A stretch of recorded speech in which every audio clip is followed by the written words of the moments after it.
Hello, welcome to Sideways. I think this is going to be a bit of a rambly one because I just decided to... oh, there's loads of blackberries on this bush. Just decided to do this introduction now to save my future self from realising the day before the episode goes out that I haven't done it. So, I'm not prepared anything. I can tell you two things, though, with certainty. The first is that this week's episode is about the dangers of taking holidays when you're early in recovery. Or indeed, I suppose at any point in recovery, if you're not circumspect. Great word. The second thing I can tell you is that this is our final episode for until after the summer. That's a clunky way of saying we're having a holiday. As usual, regular listeners will know that we take time off in August to rest and recuperate, and this year is no exception. Of course, Nelly wants to play ball now because I'm busy. So, yeah, we'll be back in September sometime, I expect. What else can I tell you? I can't really remember much else. I know we had a conversation about conceptual art that involved peanut butter and caused us to exchange our views on what the best thing to put on peanut butter, well, if you've got it on your toast, what else is nice with peanut butter? Martin says salad cream, which frankly is absolutely disgusting. Everybody knows, like I do, that the best things to put with peanut butter are Marmite, honey, or marmalade. I think that's it, really. It's really glorious this morning. Blue sky, temperate. It's going to be hot though, so we're out early. Made me think about my own holidays. I remember the worst holiday we ever had was when the children were very small. We went to Cornwall, stayed in a pink cottage that smelt of cat piss. Everybody was really sick. I'd been sick about 9 times by the time we got there. Beth, who was a baby, she was sick all over my car just before we arrived. And then that evening, Tom was sick up the wall. And the day afterwards, we were there for a week. The day afterwards, he asked when we were going home. So, yeah, I'm never going to Cornwall again. Anyway, all that's beside the point, isn't it? That's it, I think. So, just remains for me to hope you have a lovely summer. If you are going on holiday and you're in recovery, try not to go all-inclusive or to one of those places with the swim-up bars. And we'll see you in the autumn.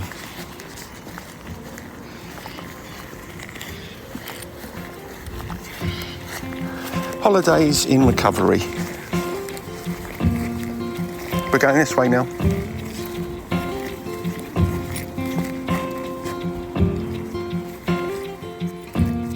Yes. Can you see me at a festival? I can see you at a festival, yeah. Have you got new glasses on? Yeah, I got my old ones on, actually. Let me put my proper ones on. I was going to say you look like Cosmo Makepeace. I don't know who that is. No, I remember that from somewhere. Wasn't he was he a Benny Hill character? You do remind me of Benny Hill in some lights. Can you see Girls' School on stage? I can see Girls' School, yeah. They're not getting canned off like they were the last time I saw them in 1982. No, they're not. No, they're very much more appreciated these days. But not many original members, I imagine. Just the one. Yeah. Which one is it? Is it the singer? Yeah, the singer in the middle there. Can't see them. Oh, okay. Looks like she might be the bass. Oh, no. Maybe she's a guitarist. Is she a guitarist? Yeah. She's a guitarist, and there's another guitarist who's been with them for 27 years or something, and then one that's only been there a couple of years. But all very good. They look quite popular because there's lots of people congregating round the front of the stage. Yeah. Isn't they? Yeah, they were good. I can't see any headbanging. No, people don't do that these days so much. Do they not? I mean, that's a thing? Or rather, it's not a thing anymore? Not a thing particularly. No, I think people the people that like that sort of are a bit too old. It hurts their necks these days. But you're not suggesting that headbanging has gone out of fashion entirely with the entire population, right? No, it's more just of a nod these days rather than a full out headbang. Well, I mean, you can nod to any music, can't you? Really, you can. Yeah, you can. Yeah. So that's interesting. I really need to find out then if headbanging still goes on. Yeah. Okay. Well, you'll have to. Yes, you'll have to. When anybody knows, let us know. Is this going up on YouTube? I can put. I mean, I keep saying that I'll put them all. Actually, I think they do go up on YouTube. I tell you what happens. The audio always goes on YouTube because some people enjoy getting their podcasts from YouTube. Yeah, I haven't been quite as good at putting the what's this called? The visual. That's it. The video.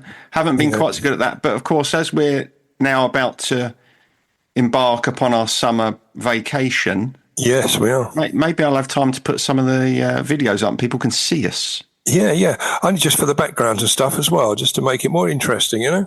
Well, my background's always the same. It is always the same, but I'm quite happy to change mine on a regular basis.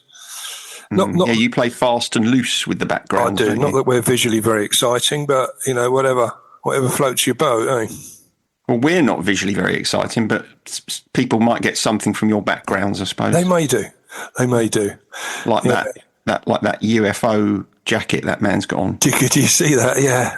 You didn't paint it, did you? I didn't know. No, that was usurped by people, by patches becoming available. Yeah. It ruined my whole industry. Anyway, we talked about holidays because we are going on holiday. This is the last one before our summer break, isn't it? Well, we're not going on holiday. We're not sort of going away together or anything.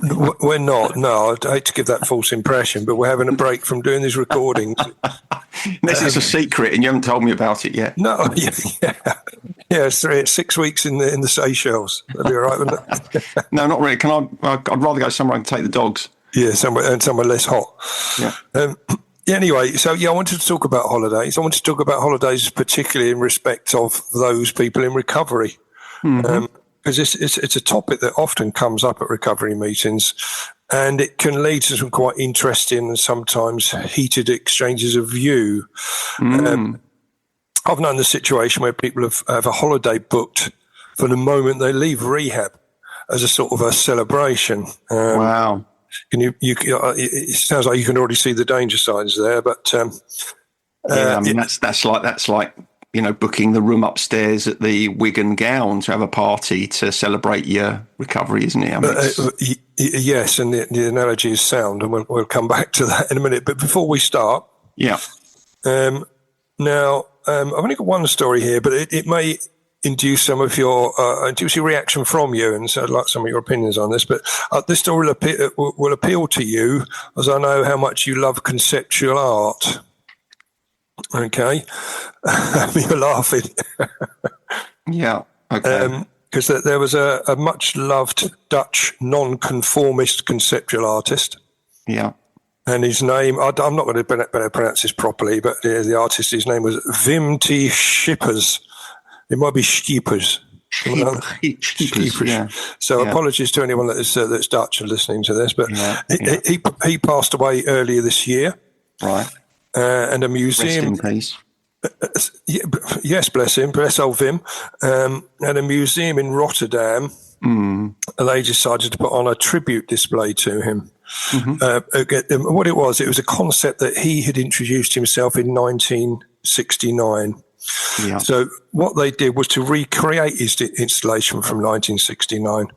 And they did that by spreading 800 pounds in weight, 800 pounds of smooth peanut butter on the floor in a hexagonal shape.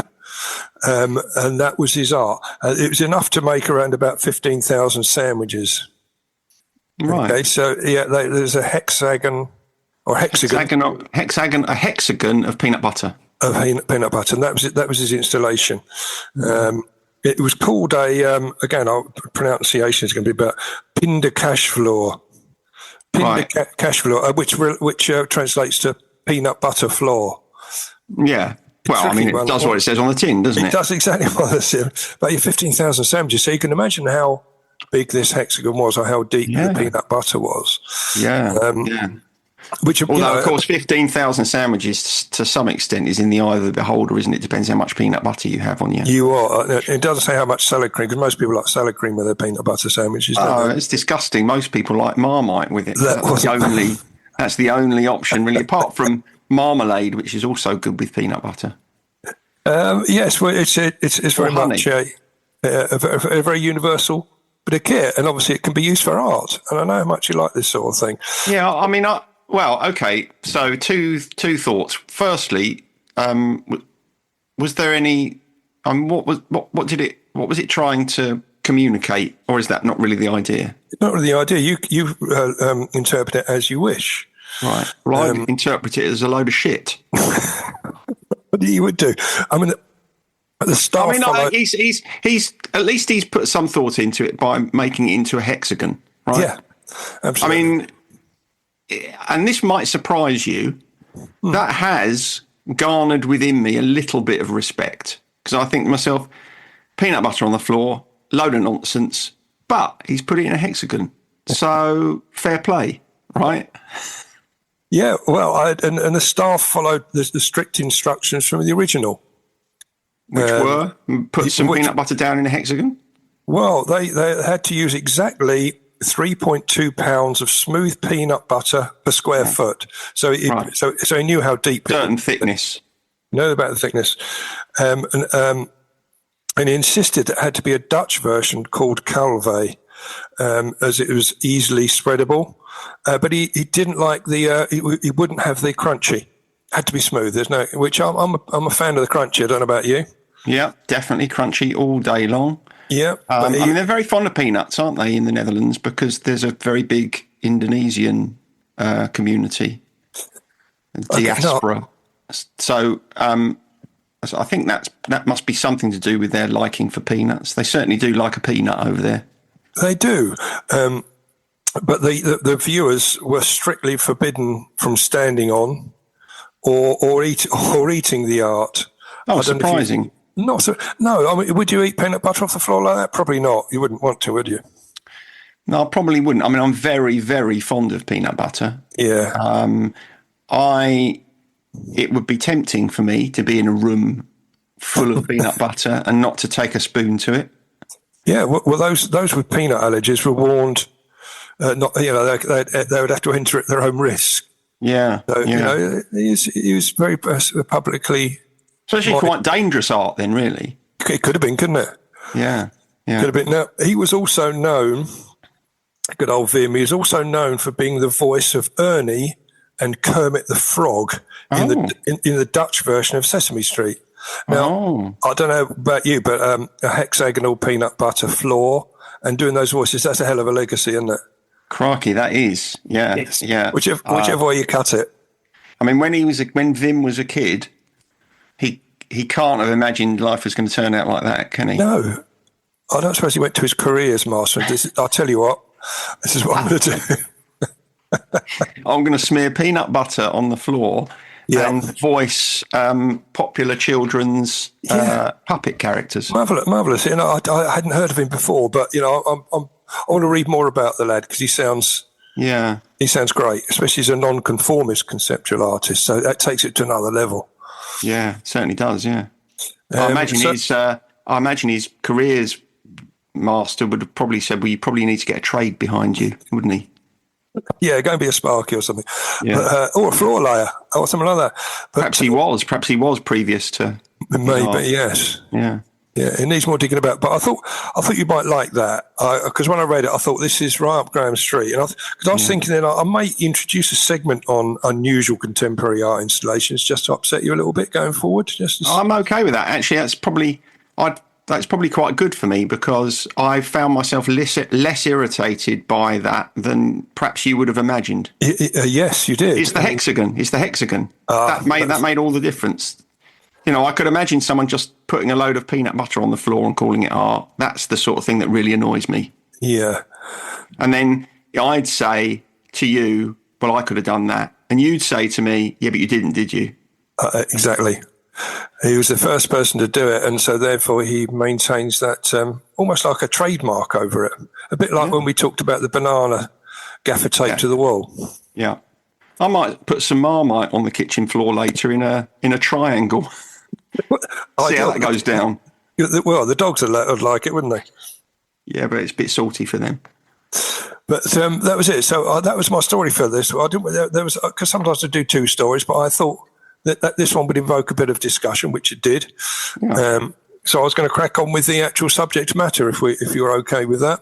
No, that's fine. I think that story's got enough substance to keep people occupied for the summer, hasn't it? On the edge of their seat for the summer. Right, subject me. Why holidays can be risky. All right. Now, again, it comes up a lot. People get this urge to sort of rush off out on holiday once they've given up drinking. I'm not quite sure why initially, but there might be a sense of freedom. I don't know, but we really do advise against it. Certainly going abroad we tend to say, the first golden year, don't do it then. See how you feel year 2 or whatever. But it can be risky because when you're at home, and you're, especially if you're early in recovery, you have your routines to help to protect your recovery.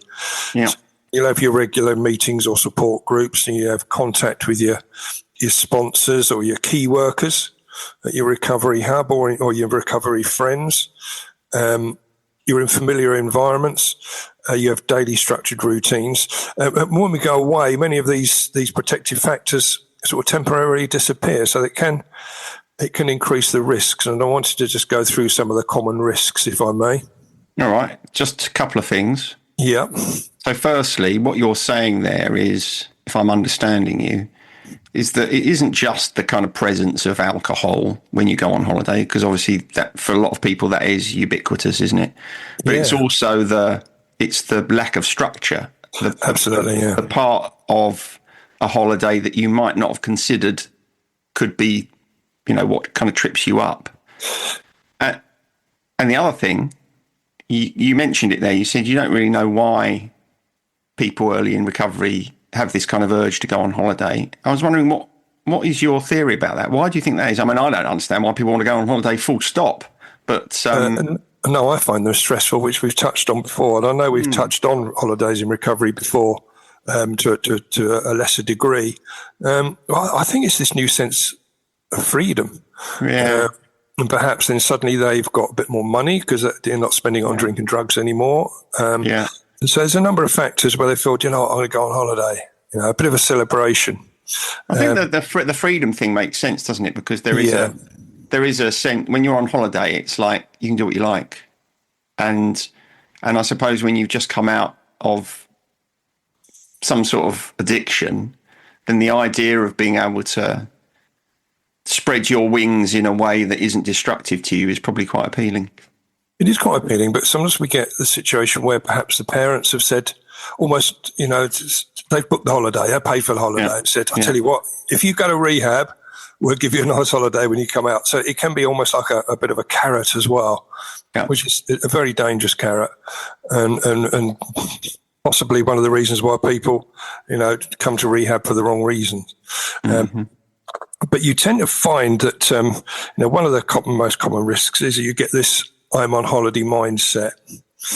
And many people associate holidays, whether in addiction or in recovery or not, with sort of letting go of rules and responsibilities for a couple of weeks. Yeah.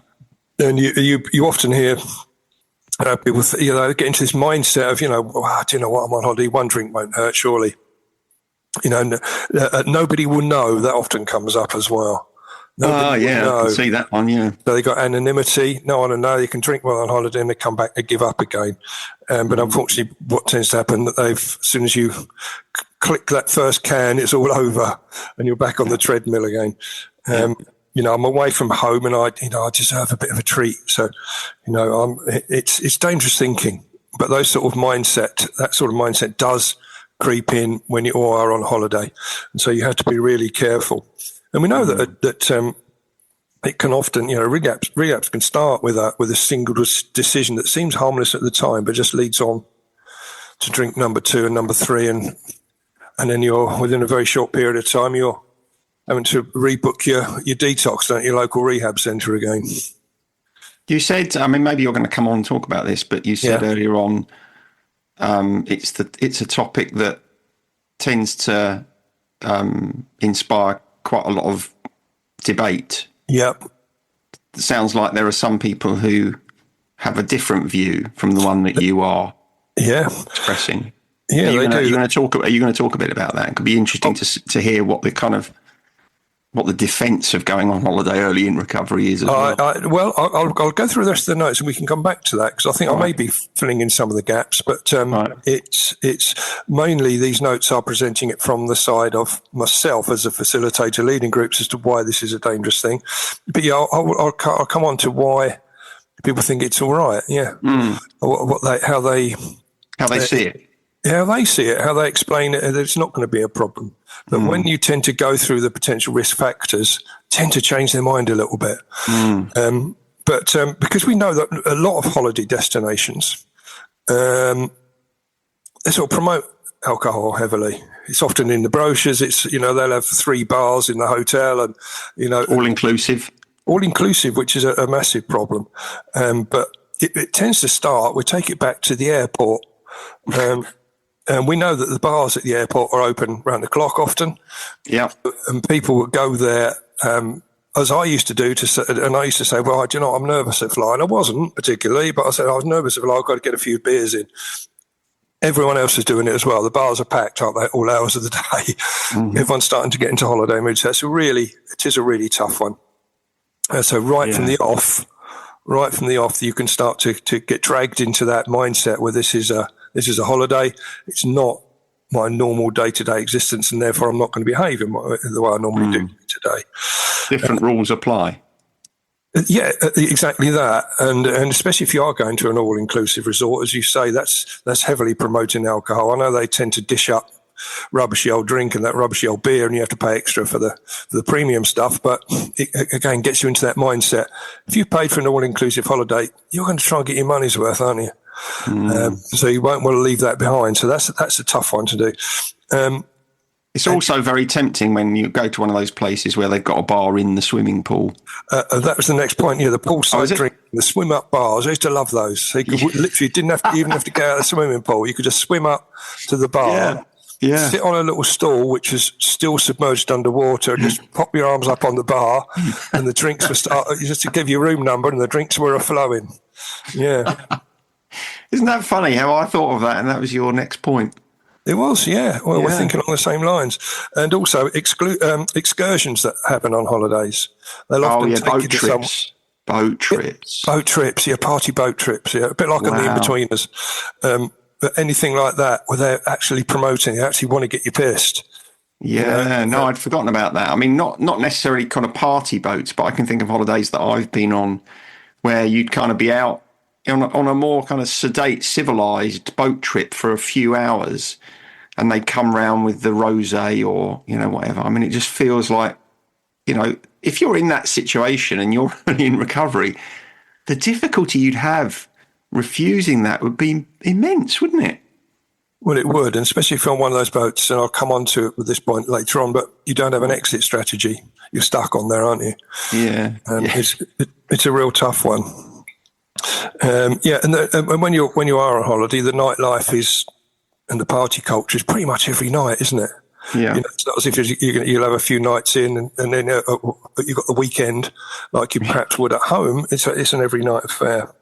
Yeah. So even if you're committed to sobriety, constant exposure can be tiring and triggering. Yeah. But you often come across also that a problem that can crop up is the stress and unexpected problems. And this is an area which, again, we have talked about before, because when we talked about my dislike of holidays sometimes. So you often imagine you put your holiday up and as you can see this perfect holiday stretching out ahead of you. And then you get delayed flights. You get lost luggage. You can get arguments while you're at the bar, or arguments with your partner or whatever, or you can get financial worries because you spent too much money even before, it's a holiday you couldn't really afford, but you stretched. You can get there and you get bad weather, which you have to bargain for, or you can actually get lonely when you're there. You can feel quite lonely in a foreign country. So the reality of the holiday you built up in your mind may not be presented when you get there, and all these things can trigger cravings. Yeah, I mean, they are, I imagine for most people to some extent. I know, most people enjoy holidays a lot more than I do, but they are stressful. I mean, whichever way you look at it, because travel is stressful, and going somewhere different and getting yourself settled and finding your way around. I mean, that is quite stressful. As I say, a lot of people will just take that in their stride. But if there is a vulnerability in you, then it's bound to be prizing that open, isn't it? It is, and people get this fear of being ill on holiday as well. And, being ill in a foreign country, there's probably nothing worse. And that fear, again, can trigger, anyone with addiction issues will tell you that drink and drugs, they sort of assuage those fears. You can forget them. So if you get one of those emotions come up, it's going to be really difficult to avoid picking up a drink. Have you been ill in a foreign country? Yeah. I did in Sri Lanka. Yeah, I was quite ill. I had to have the doctor out to the hotel and everything. Yeah. I've been ill both times that I went to Turkey. Really? Yeah, so I'm never going back there now. Why should you? Why should you? I mean, don't make me. Don't try and make me. I'm not going. I won't force you anywhere near Turkey, mate. No. Although one of our listeners that I was talking to over the weekend, he lives in Turkey. Oh. So you can't slag it off too much. You might stop listening. Well, I'm sure. I mean, it's a lovely country, but I've been unfortunate. Yeah. There. Although he did admit, his name's Paul. He did admit that he listens to our podcasts on the flights to and fro. He's English, but he lives out in Turkey. So on his flights, he often listens to us. Helps him go off to sleep on the plane, apparently. Yeah, that's nice. Yeah, well, that's not the first time we've heard that, is it? No. People use them very much as that sort of sleeping aid. Yeah, because we are so soporific. Yeah. Very soporific. Oh, I'm happy with that, aren't you? Yeah, it's good. I can think of much worse things to be. I mean, if people listen to us and it makes them angry, that's not so good, is it? No, it isn't. No, I don't want to go back to that. That is the sort of emotion people use on, and we come to anger a little bit in a minute. Yeah. But isolation, being away from your normal sport network, can help you feel disconnected. Big problem when you're abroad. Yeah. Many relapses occur not because someone wants to use substances, but because they feel lonely or anxious or overwhelmed. So all these things can crop up, and you're abroad, and it's tricky. And the alcohol may be a lot cheaper than what you're used to, and you think, it's all right, it doesn't cost much, but it could be the most expensive drink you ever have. Yeah. So what I was going to look at here was sort of a few little tips for staying safe and sober whilst you're on holiday away. The first one was plan ahead a little bit, because recovery and planning tend to go very much hand in hand. So before you travel, have a little think about the possible triggers. Mm-hmm. Decide how you're likely to respond. Research recovery meetings near your destination. That's a really important one, because you can access most, certainly AA and things like that are available face to face in most countries. Even you can do online meetings, can't you? If you and that was the point. Inclined. Yes, you can. Online meetings are everywhere, so you can any time of the day or night get yourself onto a meeting. Mm-hmm. I mean, they have AA meetings at Glastonbury, for example. They've got and you have them on cruise ships, and so they are always available. If you're feeling a bit tense when you're away, you can always get yourself to a meeting, sort of ground yourself again. They don't have them on those party boats, do they? I'd imagine not. No, there probably won't be room for them. But we often, when people are saying they're going to go on holiday, even in some of the later stages in recovery, we'll often say, well, get yourself to a few more meetings, have a bit of a top up before you go. Yeah. I think that's quite important. And make sure that the phone you've got with you has got all your contact numbers on the people you really need to speak to. Yeah. Quickly, in the event if you're feeling a bit triggered and cravings are coming on, so you can discuss your concerns with your support network. Really important. And another little tip is about make sure you tell someone about your recovery goals. So if you're traveling with friends or family, they probably know, but just remind them you need a bit of support because you're in recovery.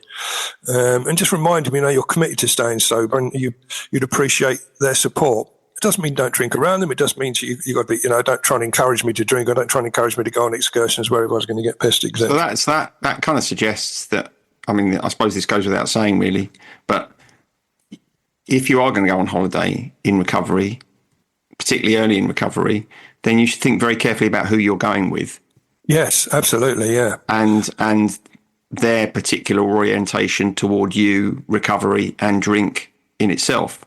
Because for instance, if you go away with a group, maybe a family group, and they're all kind of supportive of your recovery, but they're all big drinkers, that's bound to be more difficult for you than if you go away with your family, but actually they don't really drink. Absolutely. So yeah, the structure of your support network whilst you're out there is vital. Absolutely, yeah. If you are going with your family and they know you don't drink, or that you're in recovery, and they're happy not to drink themselves, brilliant. Yeah. They can rally around you like that. You're best, really, if you are going on holiday, you're best to go with us, aren't you? With you and me.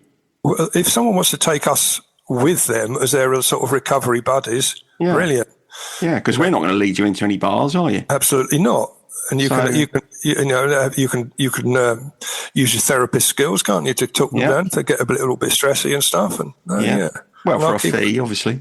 Yeah, goes without saying. Although if someone does want us to take us to the Maldives, I expect we'd take that as the fee, wouldn't we? Oh yeah, I suppose so. Yeah, the Maldives. Yeah, they look nice, don't they? Is that the place where they have white sand? Yes, they do. Yeah. Nice. Depends which island you go to, which atoll. But I think it's very much like that. You're just showing off now.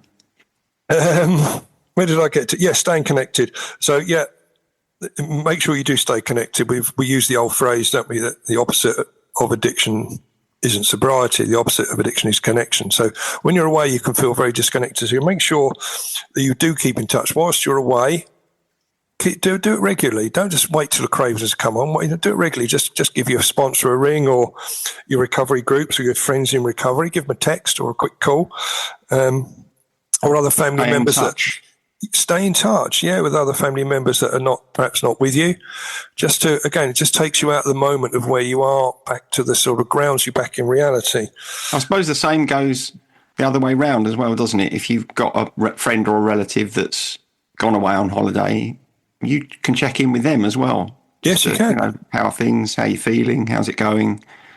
I can imagine there is that, for some people, there must be a kind of, a kind of reticence to be constantly in their face about how they're doing. But I think there are certain situations where it feels like it's beneficial to show a little bit of concern and support. Yeah, I think so. Having a recovery buddy that's just going to give you a buzz at the end of the day, sort of tea time-ish, and say, "You all right? Everything okay?" Again, just to help you ground you a little bit. So I might send you a text when you're at Rock the Moat over the weekend. Make sure you're all right. You're more than welcome, mate. More than welcome, and I'd respond accordingly. It'd be very, very, very kind of you.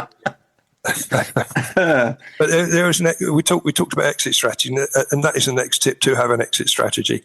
Luckily, at Rock the Moat, I can just walk home.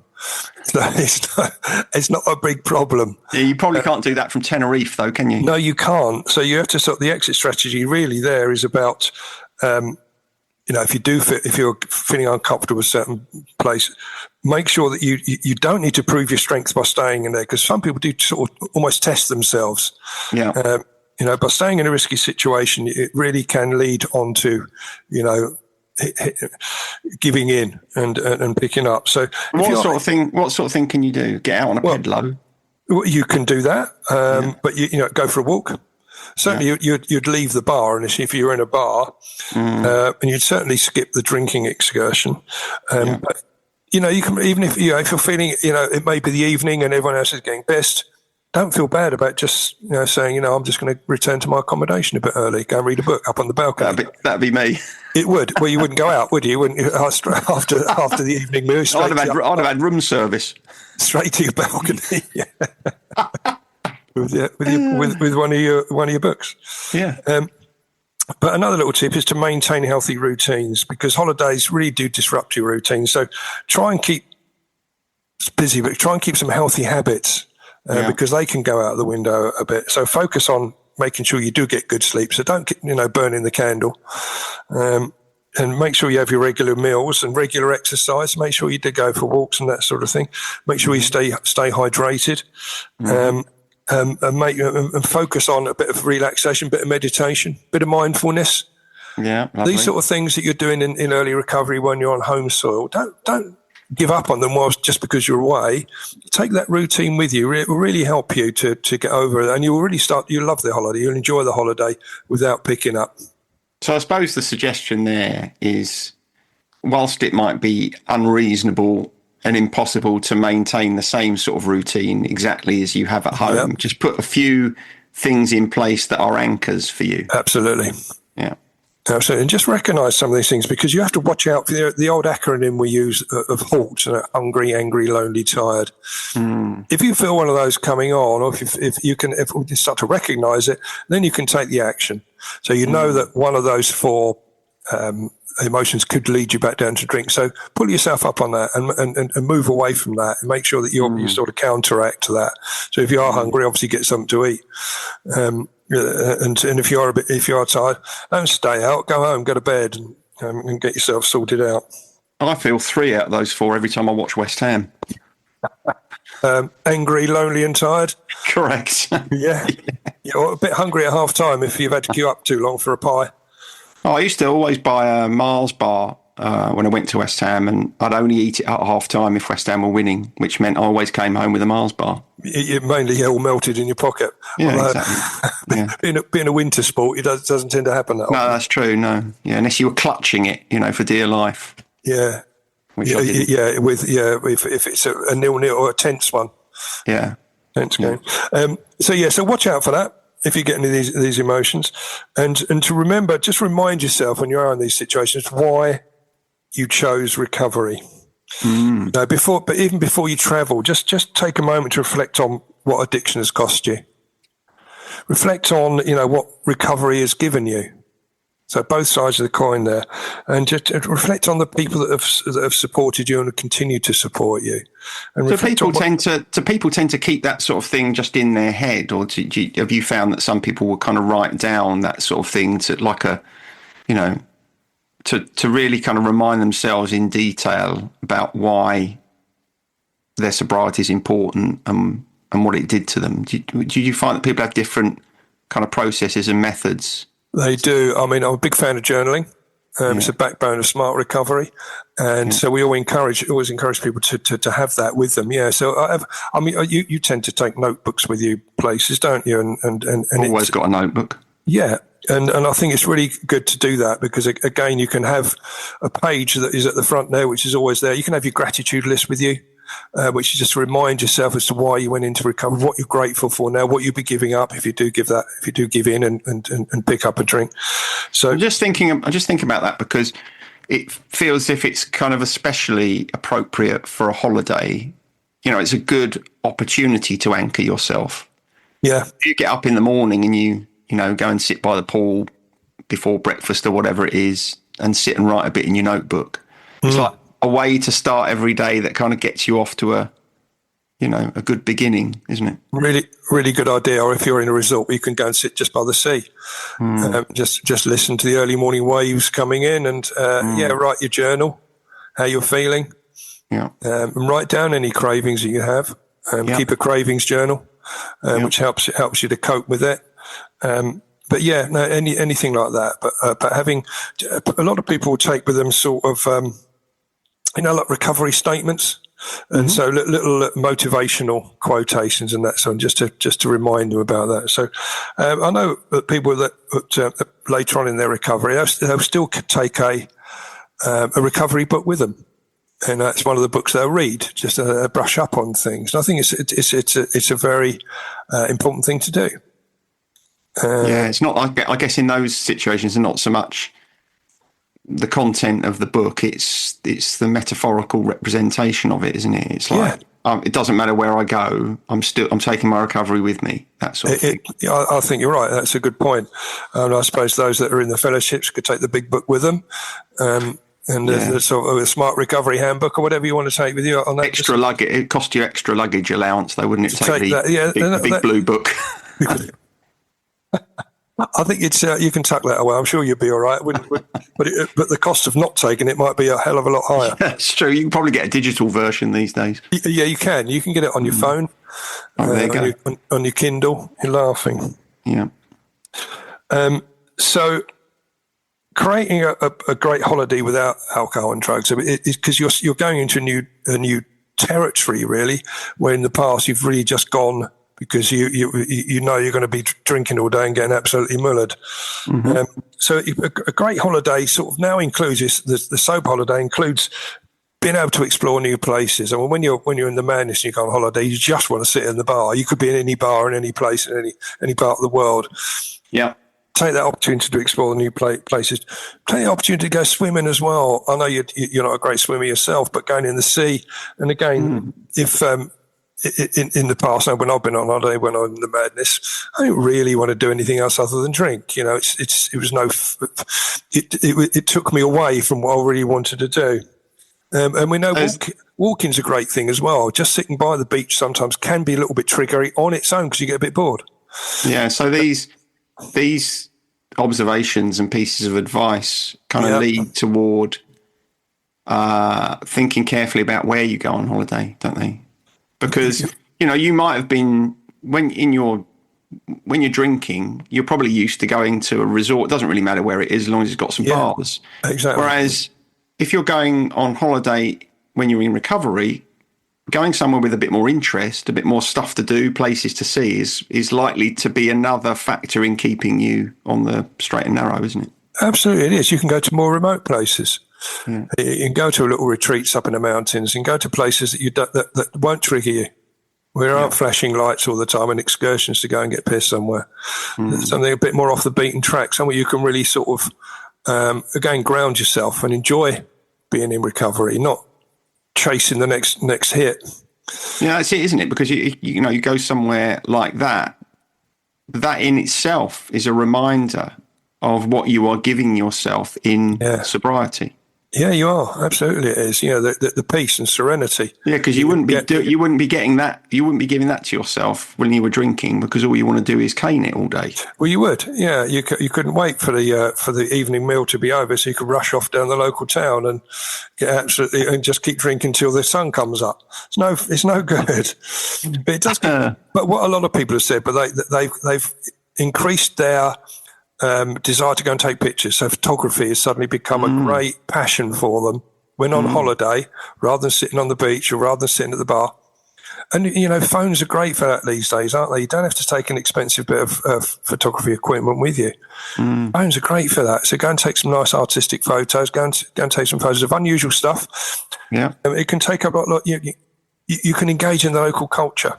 Yeah, you could even smear some peanut butter on the ground in a fancy geometrical shape, couldn't you? Now you are talking, you see. Now you're thinking properly. So you could go to Rotterdam, to that museum. So I'm going to go to that museum, have a look. Apparently you can smell that peanut right throughout. It pervades the street outside. So it would be like walking past the coffee shop. Yeah.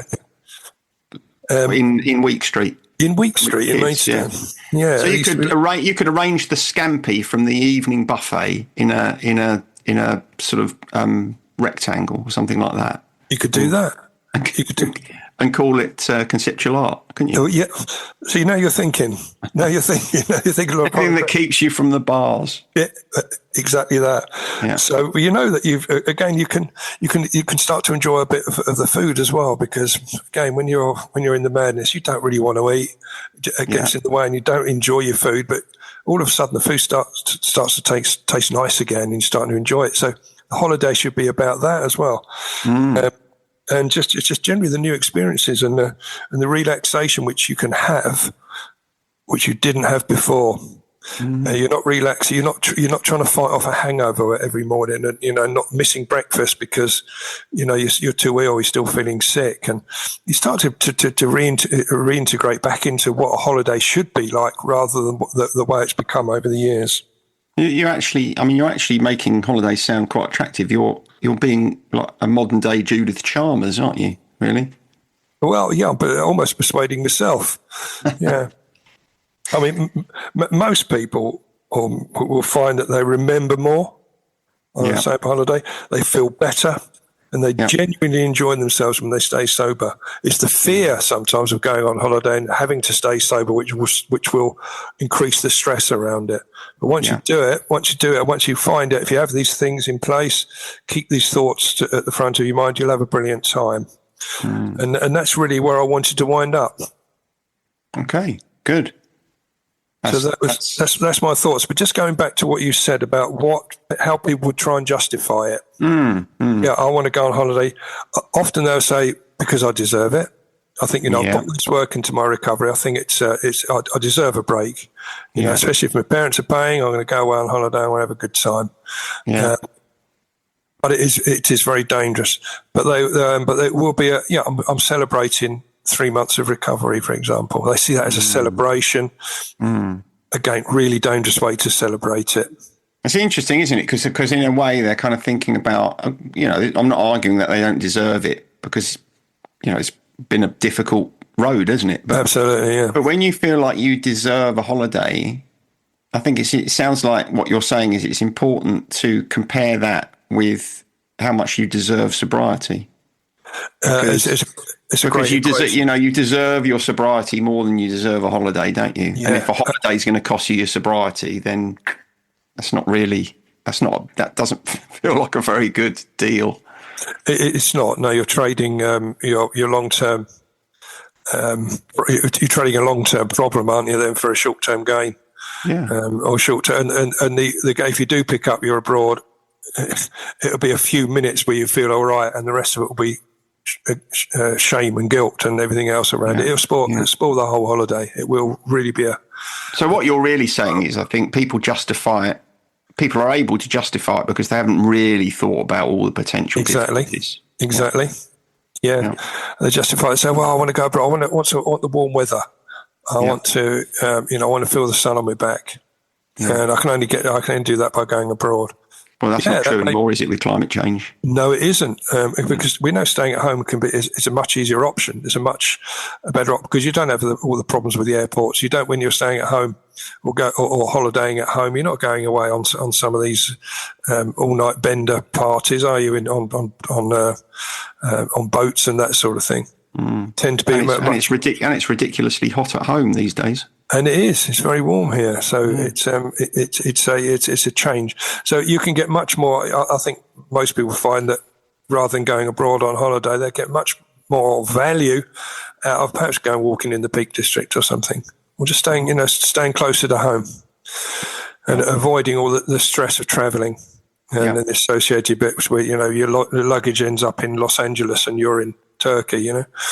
It's no fun. I'm not going to Turkey. I told you. Ever. So that's it, really. I don't know if there's anything you wanted to add at this point, but no, I'm just listening really today.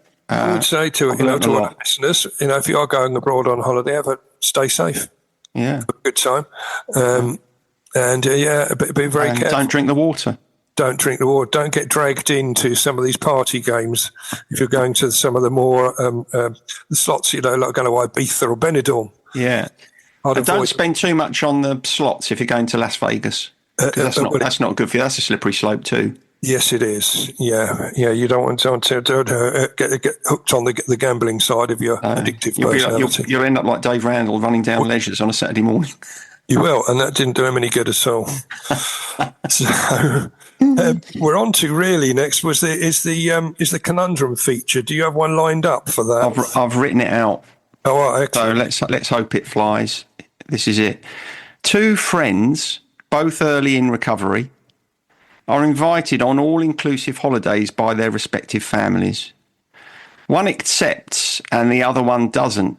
but the one who goes has a wonderful time and stays sober. The friend who didn't go now feels frustrated and sad at what they missed and what they perceive as their weakness. How would you counsel them? I think you touched on it, really. It depends on the family, doesn't it? And Right. It is just because someone has overcome a quite a big dramatic, a big test, doesn't mean that you would as well.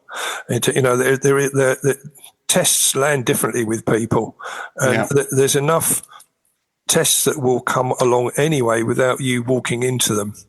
So the fact that he went away on holiday and come back and didn't pick up, he may well have been white knuckling it. He might actually be lying, but you don't know. It's not really a conundrum, because I think the person that has gone on that. Don't start telling me my conundrums aren't conundrums. No, I think it's less of a conundrum as far rather than you've taken the wrong advice. They shouldn't go away on those holidays. It is bad, and I'm sure that people have done that. We know that not everyone's recovery is the same, and you've got to bear that in mind. So one person can go away and stay sober, another person go away and will fall at the airport on the flight out. Yeah, that's what I thought about it. That it's an intensely personal experience, isn't it? Recovery. And actually, I thought to myself, if you've refused going on a holiday and then someone else has done it and it's been successful, well, actually, the thing you should be focusing on is that you listen to your own instinct.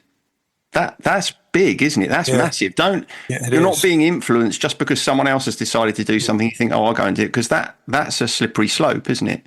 If you can trust yourself, even if you reflect and you think, oh, I wish I'd done that. The real victory that you've got is listening to your own, inner voice, as it were. Absolutely right.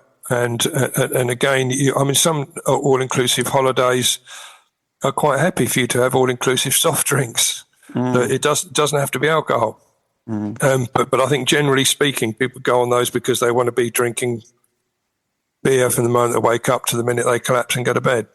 It's not a great environment. No. Steer clear. Oh, good. Thank you. So we are going to just talk about anything we've put on our gratitude list recently. Do you want me to go first? Yeah. I've got two things, if that's all right. Of course. As it's summer, I thought I'd be extravagant. Yeah. As we're going to have a break. Yeah. So the first thing I'm grateful for is that the World Cup is over, right? Okay. And that I can now focus on the cricket, because the World Cup I thought it was a bit miserable. I know a lot of people said it was good, but I didn't. And related to that, I also feel grateful for this book. I don't suppose you can see it. Hang on. No. It's called The Wager anyway, and it's by David Gran. And it was because I was finishing this book that I managed to avoid watching England's disastrous semi-final in the World Cup. I think I told you it got to half-time and I thought, I know how this is going to end. I already know what's going to happen here, even though it was 0-0.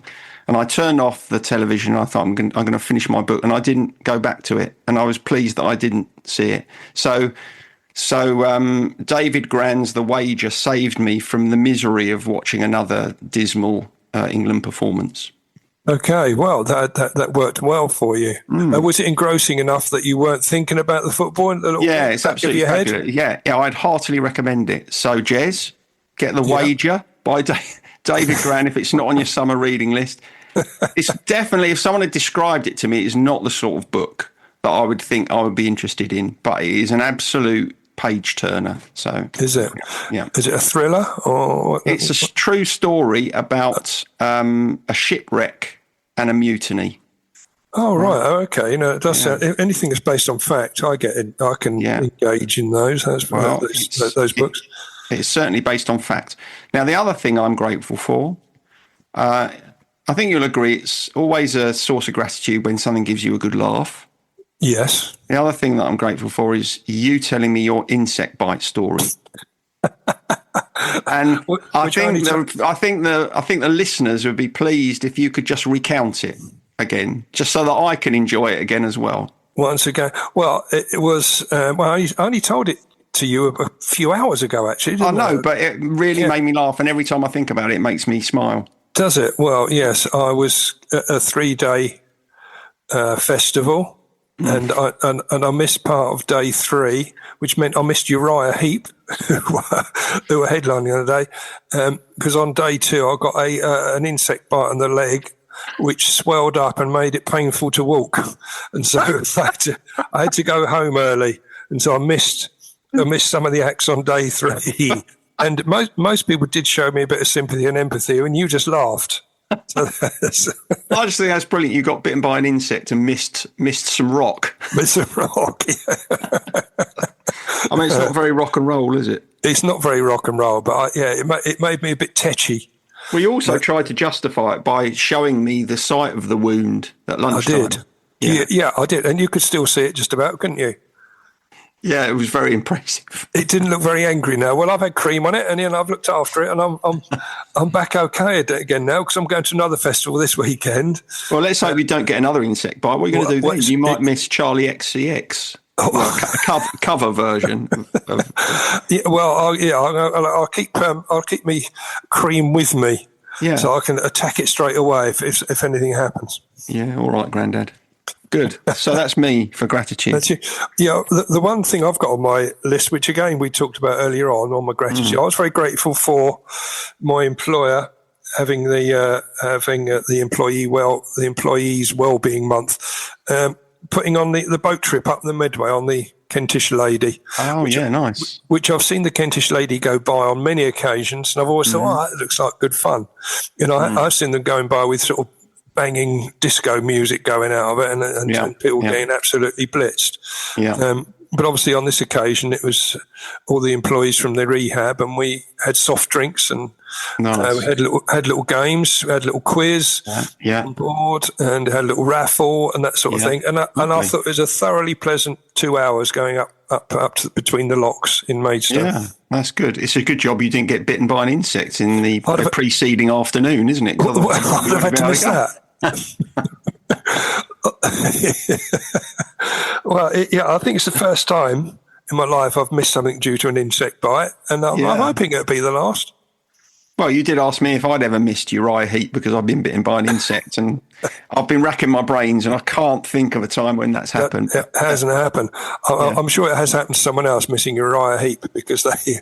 Well, it might have happened to someone last Sunday, mightn't it? It could well have done. It could well have done. Be interesting to hear if anyone has. Yeah. All right. So, lyric challenge. Last one until September. Last one until September. I did quite well last time, as I recall. You did do all right, didn't you? Yeah. You're getting. And we'll see how you get on with this one. All right. So 2 points for this. Yeah. When I was a little bitty boy, my grandmother brought me a cute little toy. Oh, this rings a bell. Do you know what the first song that came into my head was? I'm pretty sure it isn't this. It was Rolf Harris, Two Little Boys. which I know is one of your favourites. It's from that same sort of period of. Is it? It was probably out around similar sort of time from that. Yeah, it's not a similar sort of novelty song, is it, or is it? Yeah, it is really. Is it? Okay. So we're talking either very late 60s or early 70s. Early 70s. Okay. And what's the lyric again? When I was a little bitty boy, my grandmother bought me a cute little toy. Yeah. Can you give me a clue? When you said it sort of rings a bell. Oh. Is it My Ding-a-Ling? It is. I can't remember who that's by, though. Oh. My Ding-a-Ling, My Ding-a-Ling. I want you to play with my Ding-a-Ling. That's it, isn't it? Yeah. You got a point for that. Okay, My Ding-a-Ling by... Is it someone who's not known as a musician? Oh, very much known as a musician, an absolute classic musician. It was a bit of a stray into... He's a very serious musician. Oh, hang on, I know. It's Chuck Berry. It is Chuck Berry. Yes. Yeah. Good work. I'm good start. To a flyer. You are off to a flyer. 2 out of 2. I didn't think you put Rolf Harris in there because, You know, you can't You can't talk about Rolf Harris anymore, even if you did like a bit of. No, it'd be like doing a Jimmy Savile impression, wouldn't it? So it's passé, isn't it? Can't do it. Yeah, can't do it. Right, number 2. Yeah. I get the same old dreams, same time every night. Fall to the ground and I'll wake up. Since you've been gone, Rainbow. That's it. I knew you'd. I thought that was one you'd fall into quite easily. I've got a feeling that might have been the song. Do you remember I told you a few months ago that at a Caroline Road show we saw 2 people singing the lyrics of a Rainbow song into one another's eyes? I think it might have been Since You've Been Gone. I'll check with Adam because he was there and he'll remember it. In the same way as he'll remember when we went to see Foreigner once. When they went off and people were shouting for encore, you know, as one does, there was a bloke in front of us who shouted, "For crying out loud, more!" Which is an odd way of calling for an encore, isn't it? It is, yeah, very gentlemanly. Yeah, although you wouldn't probably call Foreigner rock, would you? Well, I certainly wouldn't call for more. Less, please. Anyway, I'm on 4 points. Yeah, you are. So let's not forget that. No.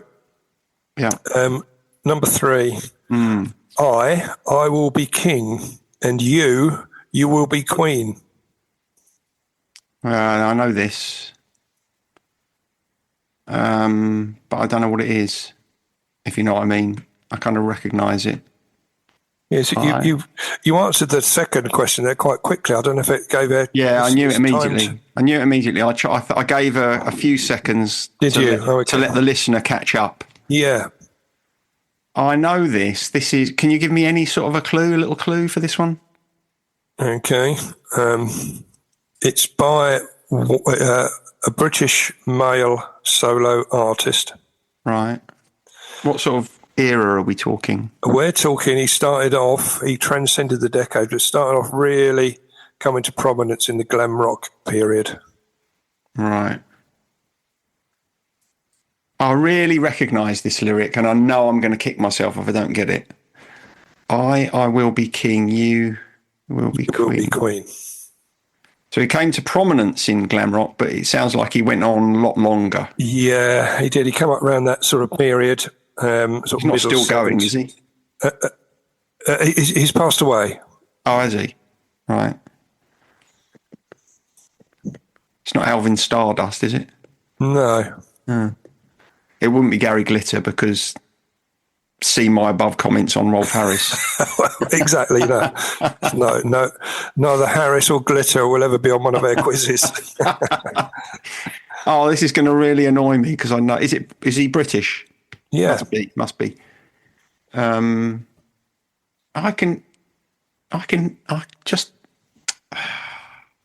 Is it someone that wouldn't necessarily be associated with glam rock? Yes. Not particularly. Yes, he would, or no, he wouldn't? No, he had his own style. Brian Ferry? Really. Eh? Is it Brian Ferry? No. Oh.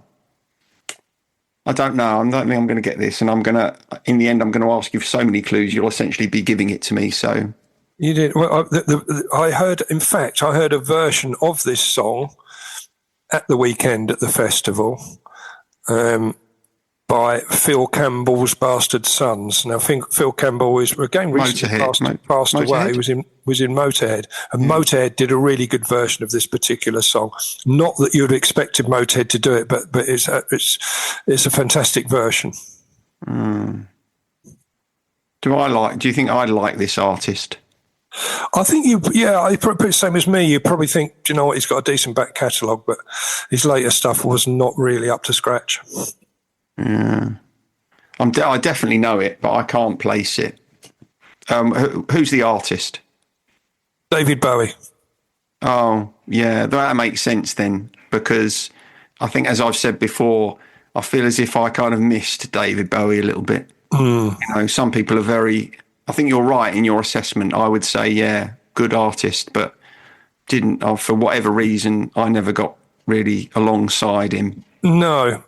He's the sort of artist that some people are sort of learning about retrospectively and perhaps appreciating them a little bit more.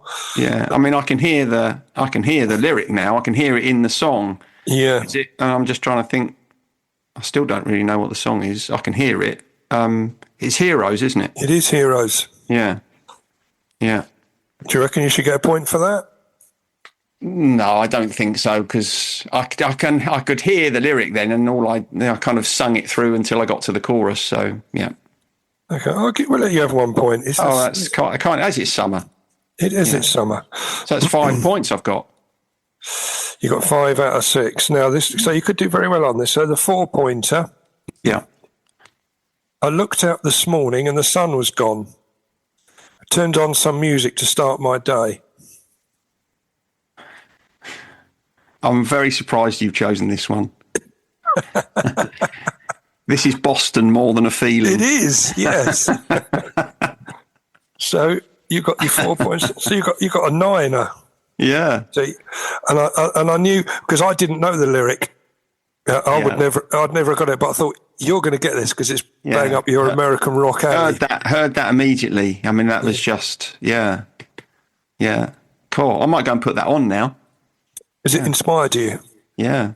I mean, I expect you'll go and put it on afterwards, won't you? Probably. Have you really not got a Boston? Have you really not got a Boston album? I thought everybody had the Boston. No, At least Boston. No. Wow. Not an album, not a single. No. Well, we might have had this conversation before. I know we've got to wind up because we've been an hour, but I think we've had this conversation about albums that everybody has got, haven't we? And didn't we say Dark Side of the Moon was probably Dark Side of the Moon? Yeah. I don't know if there are any others. Are there any other albums you think that everybody's got? Probably Sgt. Pepper's. I mean, when I say everybody, I mean people of our sort of generation. Yeah. Sgt. Pepper's. Yeah, I don't think I've got Sgt. Pepper's, but I've got Dark Side of the Moon, and obviously Boston. No, that would never be. It's never soiled my collection. But all the Jefferson Airplane albums. I've got no Jefferson Airplane. I couldn't even tell you any of their tracks. I don't think. All right, good. Thank you. We'll go. Have a lovely. Yeah, go on. Have a lovely summer break, won't you? Yeah, have a lovely summer break, and same to all of our listeners. We'll be back. Yep. When will we be back? September? Yeah, I reckon, don't you? We'll be back when we can be asked. When we can be asked to come back, we do every year. Exactly. Yeah. So, but I've got some good stuff lined up for the next for the next season. No, actually, we're not, because we're just shy of. We would have in 2 episodes' time. We'd have completed season 10. Well, we were going to go to the end of this, but I thought that would take us deep into August, and I mean, we've got to have a break, haven't we? Yes, we have. We deserve one. We deserve one. I'm going straight down the all-inclusives. I'm going to go get a swim-up bar. That's what I'm after. All right, mate. Laters. Bye. Sideways was created by Graham Landy and Martin Pankhurst. If you want to read more about our work or sort through the extensive archive of past episodes, just visit grahamlandywellbeing.co.uk/sideways-podcast. You can follow us on Twitter or Facebook or Instagram at Sideways Podcast, and you can email us if you have a question or if there's something you'd like us to cover. But most of all, we want to tell you how grateful we are that you come and listen, and we ask that if you've enjoyed what you've heard, that you spread the word. And we'll see you next week.